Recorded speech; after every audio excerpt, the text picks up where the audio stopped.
नमस्कार दोस्तों, स्वागत है एक बार फिर आपके अपने YouTube चैनल जीवा स्टडी पर। मैं वरिष्ठ अध्यापक मुकेश कुमार जांगड़ आपका स्वागत करता हूं। तो अपन जो कलाम दराज जो ऑफलाइन टेस्ट सीरीज आपकी RPSC second grade GK paper 1 उसका माइनर टेस्ट 6 देखेंगे जो कल आपका हुआ था। और आज जो अपने क्वेश्चन होंगे वो राजस्थानी बोली और साहित्य से होंगे। और पहला जो क्वेश्चन आपके सामने वो है कि राजस्थानी भाषा के संदर्भ में निम्नलिखित कथनों पर विचार करना है और कौन सा कथन सही है उसका चयन करना है।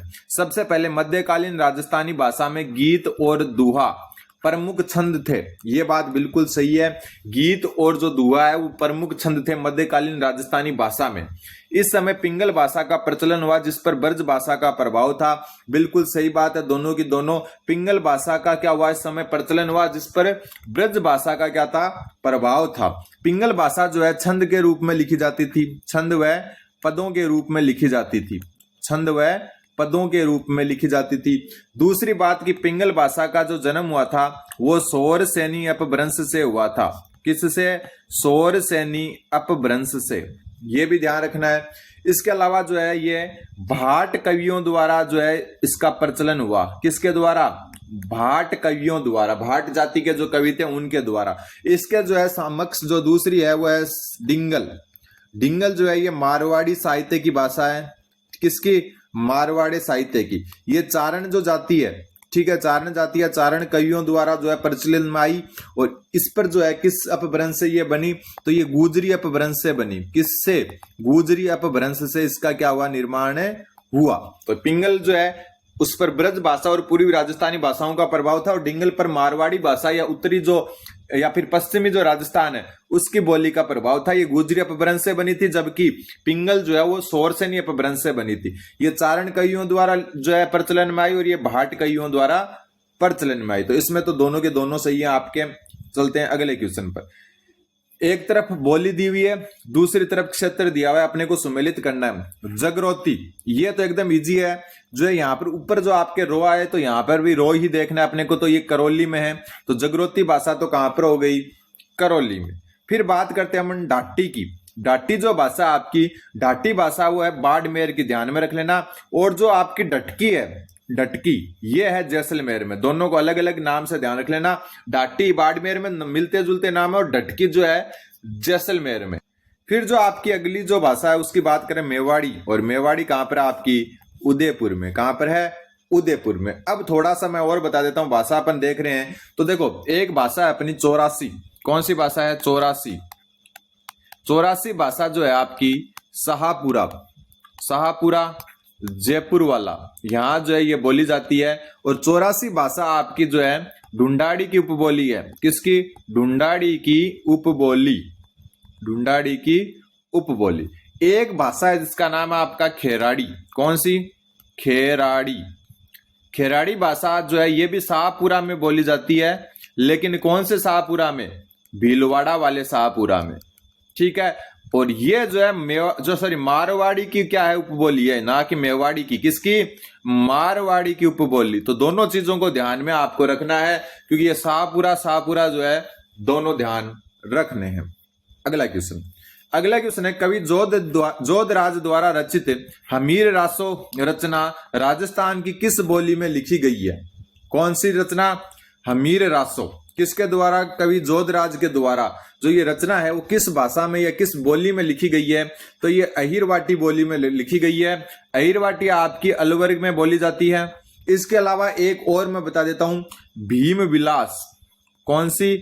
भीम विलास भी इसी भाषा की रचना है या इसी बोली की रचना है, और ये शंकर राव द्वारा रचित है। किसके द्वारा? शंकर राव द्वारा रचित है। तो ये आपको ध्यान में रखना है। ऑप्शन नंबर 2 उत्तर हो जाएगा। चैनल पर नए तो चैनल को सब्सक्राइब कर दे, क्योंकि लास्ट के 2 महीने आपके लिए बहुत अच्छे तरीके से क्लासेस लाई जाएगी।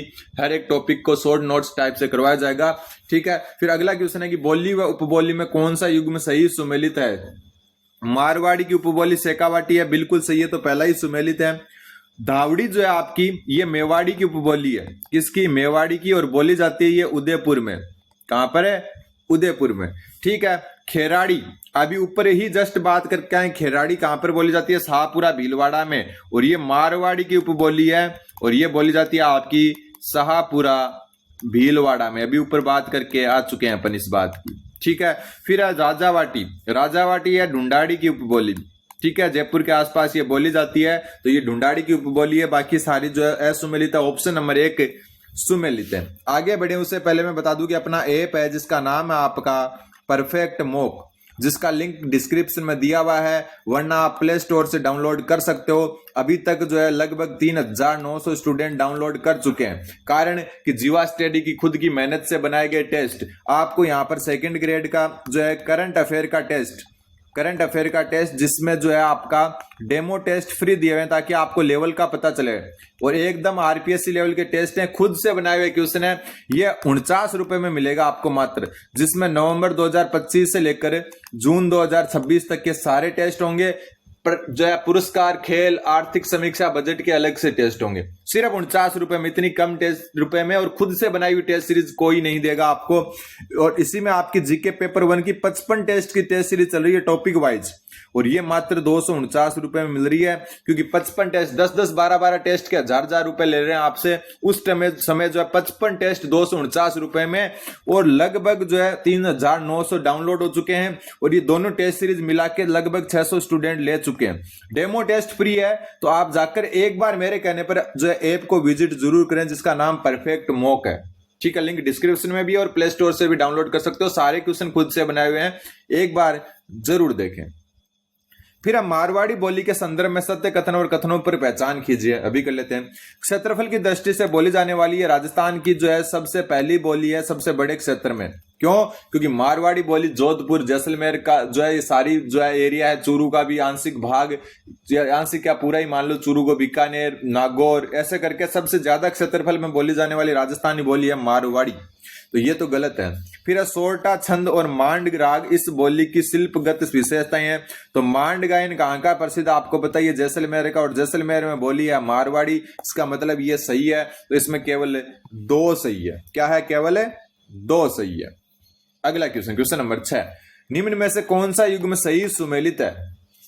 शिवदास गार्डन द्वारा अचलदास खिंचरी वचनी का लिखी गई, बिल्कुल सही बात है।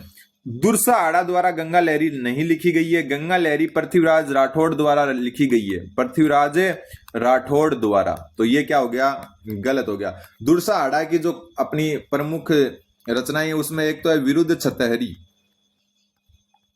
इसमें महाराणा प्रताप का जिक्र है। किसका? महाराणा प्रताप का।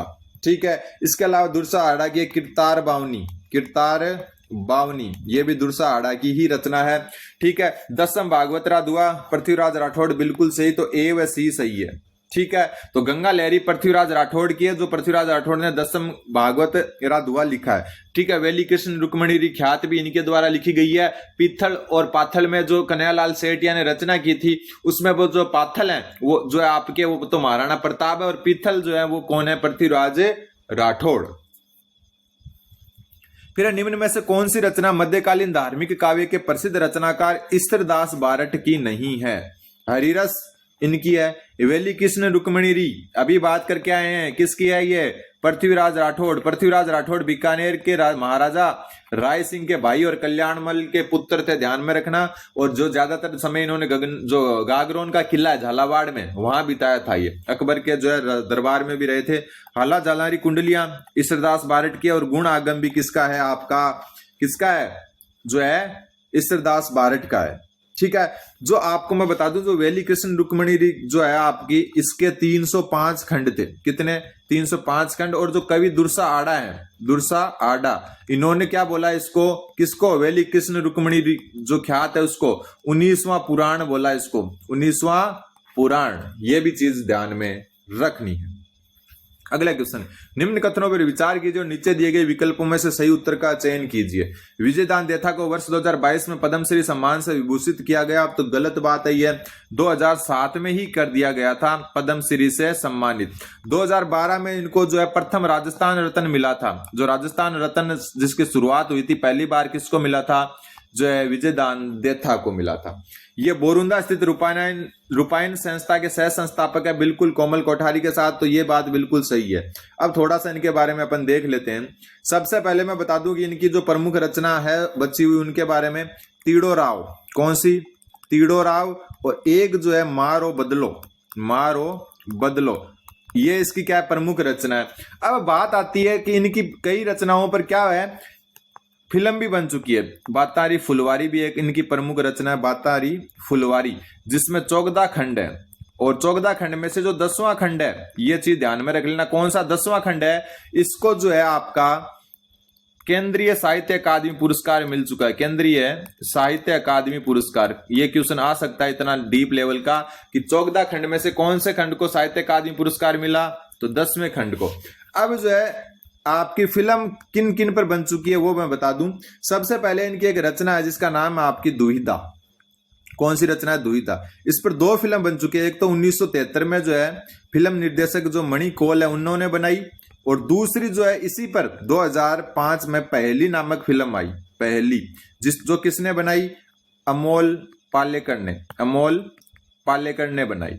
ठीक है। दूसरी बात जो है आपकी फिल्म किस पर बनी है, इनके एक जो है परिणीति नाम से रचना है, 1986 पर प्रकाश झा ने इस पर फिल्म बनाई। किसने, प्रकाश झा ने। ठीक है। एक इसकी इनकी जो रचना है वो है चरणदास चोर। कौन सी, चरणदास चोर। इस पर 1975 में श्याम बेनेगल ने फिल्म बनाई, श्याम बेनेगल ने। तो ये आपको ध्यान में रखना है। ठीक है। तो ये विजयदान देथा का बहुत जो है बड़ा योगदान है राजस्थानी साहित्य में, और उत्तर हो जाएगा इसमें केवल 20 सत्य है। फिर निम्न में से बुद्धि विलास नामक ग्रंथ के लेखक कौन है, तो बुद्धि विलास ग्रंथ के लेखक है भक्त राम शाह। इसको डायरेक्ट याद ही रखना है अपने को। आगे बढ़ते हैं, क्वेश्चन नंबर 10। निम्नलिखित में से अमर काव्य वंशावली और राज सिंह प्रशस्ति की ग्रंथों की रचना किस भाषा में हुई, तो राज सिंह प्रशस्ति आपको पता है संस्कृत भाषा में हुई, और इन दोनों साहित्य की रचना किसने की, इन दोनों साहित्यों की रचना की रणछोड़ दास या रणछोड़ तेलंग ने, रणछोड़ तेलंग ने इन दोनों की क्या की, रचना की संस्कृत भाषा में। फिर राजस्थान में प्रचलित लोक कथाओं के संदर्भ में सही कथन बताओ। लोक कथाएं जो है इनकी वस्तु पौराणिक, धार्मिक व इतिहास से संबंधित होती है। बिल्कुल सही बात है, पौराणिक होती है इसलिए लोक कथाएं होती है। इनके मुख्य वात या वार्ता जैसे शब्दों का प्रयोग किया जाता है, ये बात भी बिल्कुल सही है। दोनों चीजें डायरेक्ट याद रखनी है। उत्तर ऑप्शन नंबर ए व बी हो जाएगा। फिर आपका क्वेश्चन नंबर 12। निम्न में से कौन सी एक रचना मंडन के पुत्र गोविंद की नहीं है। मंडन महाराणा कुंभा के काल में थे ये। ठीक है। और इनके पुत्र थे गोविंद। इनकी कौन सी रचना नहीं है, तो वास्तु मंजरी नहीं है। क्यों, वास्तु मंजरी जो है आपकी मंडन के भाई नाथा की रचना है। मंडन के भाई नाथा की रचना है। बाकी उदार धोरिणी, कलानिधि और द्वार दीपिका ये सारी किसकी है, गोविंद की। ठीक है। तो उत्तर हो जाएगा ऑप्शन नंबर 1।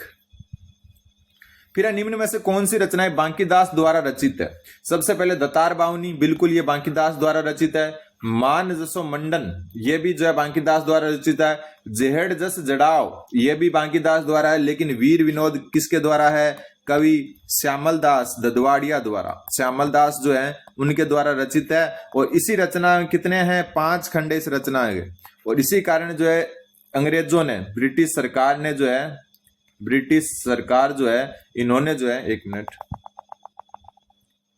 इन्होंने अंग्रेजों ने क्या दिया इनको, इसी रचना के कारण केसर ए हिंद की उपाधि दी। केसर ए हिंद की उपाधि। ठीक है। किसके कारण, श्यामलदास ददवाड़े को, वीर विनोद के कारण। बाकी ए बी डी जो है ये सारी की सारी किसकी है, बांकीदास की रचनाएं हैं। बांकीदास के बारे में एक चीज और मैं बता दूं, ये जो है मानसिंह के राजकवि थे। मानसिंह के राजकवि, जोधपुर महाराजा जो मानसिंह है, महाराजा मानसिंह के राजकवि थे। फिर इधर संस्थाएं इनको सुमेलित करना। राजस्थानी भाषा साहित्य एवं संस्कृति अकादमी जो है आपकी है बीकानेर में। कहां पर है, बीकानेर में। और इसकी स्थापना 1983 में की गई थी, 1983 में की गई थी। फिर बात आती है पश्चिमी क्षेत्रीय सांस्कृतिक केंद्र उदयपुर में है। ठीक है। और फिर आती है राजस्थान ललित कला अकादमी। राजस्थान ललित कला अकादमी जो है ये है जयपुर में। और इसकी स्थापना कब हुई, तो राजस्थान ललित कला अकादमी की स्थापना 1957 में हुई थी। ठीक है। और फिर आपकी बस्ती है कौन सी, राजस्थान प्राच्य विद्या प्रतिष्ठान जो है जोधपुर में, और इसकी स्थापना 1955 में हुई थी, 1955 में हुई थी। और एक जो मैं और बता देता हूं, जो अपनी राजस्थान भाषा साहित्य एवं संस्कृति अकादमी है, इसके द्वारा एक पत्रिका निकाली जाती है। क्या पत्रिका, जिसका नाम है आपका जागती ज्योत, जागती ज्योत। ठीक है। तो जो जिस कलर में लिखा हुआ है उससे सुमेलित है। क्वेश्चन नंबर 15, राजस्थानी बोलियों के संदर्भ में निम्नलिखित कथनों पर विचार कीजिए। अहिरवाटी, मेवाती बोलियां उत्तर पूर्वी राजस्थान वर्ग में आती है। बिल्कुल, ये दोनों जो है अलवर बहरोड, जो है आपकी अलवर, कोटपुतली बहरोड, ठीक है, खेरथल, यहां पर बोली जाती हैं। तो ये सारे उत्तर पूर्वी राजस्थान में आती है। बिल्कुल सही बात है। अहिरवाटी मुख्य रूप से बहरोड, मुंडावर और कोटपुतली के क्षेत्रों में बोली जाती है। ऊपर ही बात कर चुके हैं, बिल्कुल सही बात है। फिर जो आपकी आती है वो है कि मारवाड़ी का साहित्यिक रूप पिंगल कहलाता है। बिल्कुल नहीं, मारवाड़ी का साहित्यिक रूप होता है डिंगल। ऊपर पहले ही क्वेश्चन में चर्चा करके आ चुके हैं, तो उम्मीद आपको याद होगा। उत्तर ऑप्शन नंबर 2 हो जाएगा। एक बात और, ये छठा माइनर टेस्ट है। इससे पहले 5 माइनर टेस्ट और 1 मेजर टेस्ट हो चुके हैं। उन सब की ये देखो, मैंने जैसे सॉल्यूशन करवा रहा ना, वो सारी की सारी पीडीएफ जो टेलीग्राम ग्रुप है, जिसका लिंक डिस्क्रिप्शन में है, उसमें डाली हुई है। तो आप जाकर देख सकते हो। जो माइनर 5 है उसकी कल ही मैंने पीडीएफ उसमें अपलोड की है। फिर क्वेश्चन नंबर 16, निम्न में से किस विद्वान ने राजस्थानी भाषा का उद्भव सौराष्ट्रीय अपभ्रंश से माना? तो देखो, सौराष्ट्रीय अपभ्रंश से मानने वाला एक ही था, जिसका नाम था सुनीत कुमार चटर्जी। सह से सौराष्ट्रीय और सह से सुनीत कुमार। ठीक है। अब जो बता आपके जो है जॉर्ज इब्राहिम ग्रियसन और पुरुषोत्तम मेनारिया, इन्होंने जो है किससे माना? नागर अपभ्रंश से माना। नागर अपभ्रंश से जो है राजस्थानी भाषा का उद्भव माना। अब एक आता है कौन सा? मरु गुजरी अपभ्रंश। मरु गुजरी अपभ्रंश, मरु गुजरी अपभ्रंश। मरु गुजरी अपभ्रंश से किसने माना? तो एक तो के एम मुंशी, ठीक है, एक श्री देवरिया, श्री देवरिया, ठीक है, नाम याद रख लेना। एक हीरालाल माहेश्वरी या माहेश्वरी, ठीक है, एक मोतीलाल मनारिया या मेनारिया, मोतीलाल मेनारिया, ठीक है। पुरुषोत्तम मेनारिया ने तो नागर से और मोतीलाल मेनारिया ने गुजरी अपभ्रंश से माना। फिर है सूर्यमल मिश्र द्वारा रचित वंश भास्कर, जो है बूंदी राजवंश पर संबंधित है। कि भाषा शैली का मुख्य रूप कौन सा है? तो ये डिंगल भाषा में। वैसे डिंगल और पिंगल का मिक्स है, लेकिन ऑप्शन के हिसाब से डिंगल इसका उत्तर हो जाएगा। और वंश भास्कर को जो है सूर्यमल मिश्र ने शुरू किया, और इनके दत्तक पुत्र थे। दत्तक पुत्र थे किसके? सूर्यमल मिश्र के, जिनका नाम था मुरारी दान या मुरार दान। मुरार दान ने इसको पूरा किया। इसके अलावा वंश भास्कर में क्या है? बूंदी राज्य का इतिहास है। बूंदी का इतिहास कह सकते हैं अपन, या बूंदी का जो है राजाओं का जो है उल्लेख है। और इसके अलावा जो कृष्णा कुमारी जो मेवाड़ की जो है राजकुमारी थी, उसको विष दिया गया था, उसका भी उल्लेख यहाँ पर मिलता है। ठीक है। फिर है राजस्थान में ढूंढाड़ी की उपबोलियां जगरोती मुख्य रूप से कहां बोली जाती है? ऊपर के क्वेश्चन में बात कर चुके हैं। जगरोती करौली में बोली जाती है। ठीक है।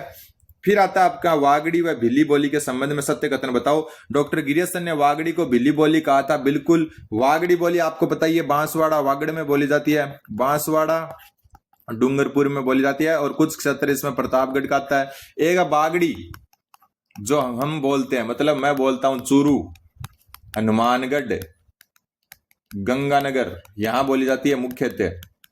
ठीक है। और बाकी जो झुंझुनू के भी कुछ इलाकों में बोली जाती है, लेकिन उसको शेखावाटी नाम दे देते हैं। मुख्यतः बागड़ी बोली जाती है। ऐसे बीकानेर में भी बोली जाती है थोड़ी बहुत, लेकिन मुख्यतः बोली जाती है चूरू, हनुमानगढ़, गंगानगर में। वागड़ी, बांसवाड़ा, डूंगरपुर में। ठीक है। बागड़ी बोली जो है उसमें जो है 3 राज्य आ जाते हैं। ठीक है। 3 राज्यों में जो है पंजाब का कुछ क्षेत्र, हरियाणा का कुछ क्षेत्र आ जाता है, राजस्थान, और एक पाकिस्तान में भी बोली जाती है। बागड़ी सॉन्ग भी है, जगह भी चूरू, हनुमानगढ़ और गंगानगर आ रहा है। एक बार जो है यूट्यूब पर सर्च करिए बागड़ी सॉन्ग, तो बिम बोला कि 3 स्टेट और चौथी पाकिस्तान में बोली जाती है। कौन सी? बागड़ी। इस बोली पर गुजराती का प्रभाव स्पष्ट रूप से दिखता है। बिल्कुल सही बात है। और इसमें च और छ को छ के समान किया जाता है इसका उच्चारण। बिल्कुल सही बात है। और एक जो था है, इसका उच्चारण किया जाता है किस रूप में? था को बोला जाता है हतो। ये भी ध्यान रखना है। तो इसमें तीनों के तीनों ही क्या हैं? सही है। तो तीनों के तीनों सही है, तो उत्तर हो जाएगा ऑप्शन नंबर 4। और आज का लास्ट क्वेश्चन है, क्योंकि आगे के क्वेश्चन फिर आपके मानसून या जलवायु से राजस्थान की वो अलग से देखेंगे। डिंगल शब्द का सर्वप्रथम प्रयोग किस ग्रंथ में हुआ? डिंगल शब्द का सर्वप्रथम प्रयोग हुआ कुकवी भक्तिसी, जो किसके द्वारा रचित है? बांकीदास के द्वारा। ठीक है। कुवल्यमाला किसके द्वारा? उद्योतन सूरी के द्वारा रचित है। और इसमें जो है 18 भाषाओं का उल्लेख है, देसी भाषाओं का, ये आपको पता ही है। पिंगल शिरोमणि, एक मिनट, पिंगल शिरोमणि किसकी रचना है? कवि कुशल लाभ की। और वंश भास्कर ऊपर पढ़कर आ चुके अपन। ठीक है, सूर्यमल मिश्र की रचना है। तो उम्मीद है आपको समझ में आएगा। चैनल पर नहीं तो चैनल को सब्सक्राइब करें। धन्यवाद। बने रहे जीवा स्टडी के साथ। परफेक्ट मॉक को विजिट करें, टेलीग्राम ग्रुप को भी ज्वाइन करें, और जो है बने रहे जीवा स्टडी के साथ। बहुत कुछ आपको मिलने वाला है सेकंड ग्रेड एग्जाम से पहले। धन्यवाद।